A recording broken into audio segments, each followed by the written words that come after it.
Akhirnya Ayu Ting Ting mau dinikahi sosok ini, mau mahar Rp2 miliar. Akhirnya penyanyi dangdut Ayu Ting Ting tak menolak jika dinikahi presenter Billy Syahputra.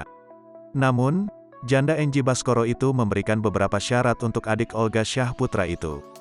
Syarat yang diberikan Ayu Ting Ting itu diantara terkait uang nafkah dan mahar. Billy Syahputra memang digosipkan dekat dengan Ayu Ting Ting. Bahkan ia menyanggupi uang bulanan Rp50 juta jika Ayu mau jadi istrinya. Meski begitu, Ayu Ting Ting malah meminta uang bulanan ratusan juta kepada Billy Syahputra. Kalau 100 juta gue beneran belum sanggup lah, kalau sebulan 50 juta insya Allah gue sanggup lah, kata Billy Syahputra. Mendengar hal tersebut, Ayu Ting Ting malah meminta uang bulanan ratusan juta. Kalau 150 juta per bulan atau 250 juta lah gue turutin. Kalau 50 juta sebulan entar lu numpang hidup lagi ama gue haduh, ujar Ayu.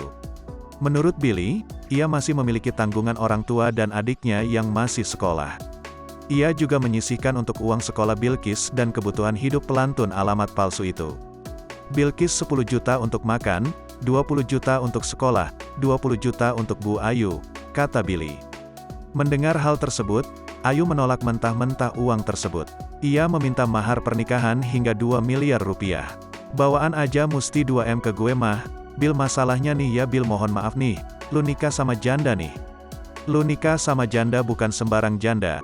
Ini mah lu mah gak bakal kecewa, rasanya kayak perawan Bil. Udah 9 tahun, tutup Ayu.